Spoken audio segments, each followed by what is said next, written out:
BCS পরীক্ষা পিছানোর দাবিতে বিক্ষোভ করতেছিলেন পিএসসির সামনে পরীক্ষার্থীরা।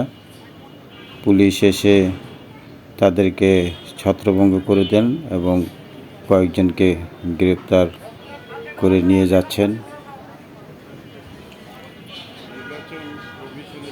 মূলত আগারগাঁও নির্বাচন কমিশনের পাশে পিএসসি ভবন,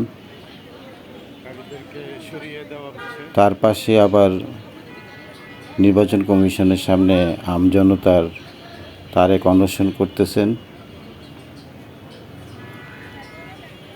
তাকে দেখার জন্য বিএনপি নেতা ইশরাক হোসেন এসেছেন খোঁজখবর নেওয়ার জন্য। তারেক কয়েকদিন ধরেই অনশন করতেছেন তার রাজনৈতিক দল আমজনতার নিবন্ধনের দাবিতে। তিনি আজকে অসুস্থ হয়ে শুয়ে আছেন। বিএনপি নেতা ইশরাক হোসেন তার খোঁজ খবর নিচ্ছেন।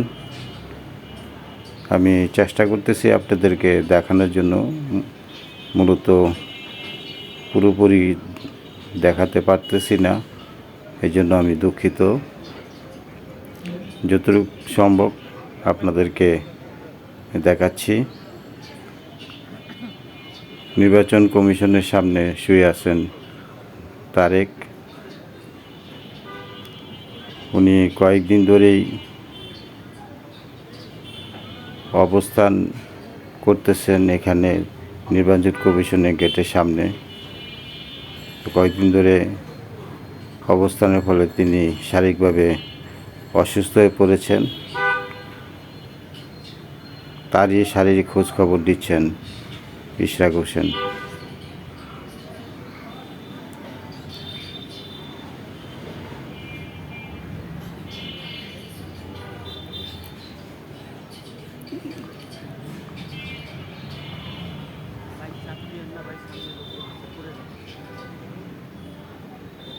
এর ভিতরে ইশরাক হোসেন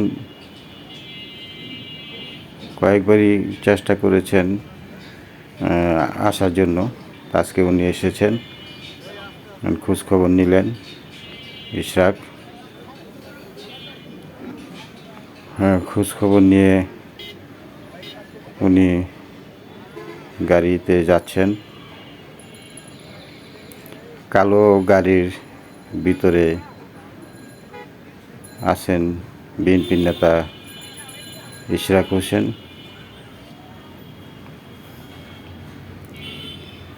আমজনতার নিবন্ধনের দাবিতে এই জুলাই যোদ্ধা তারেক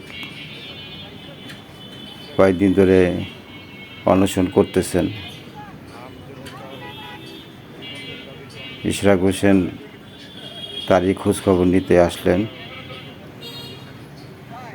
মোটামুটি এই ছিল আগারগাঁও নির্বাচন কমিশনের থেকে। এস এম সরকার, NSTV, ঢাকা।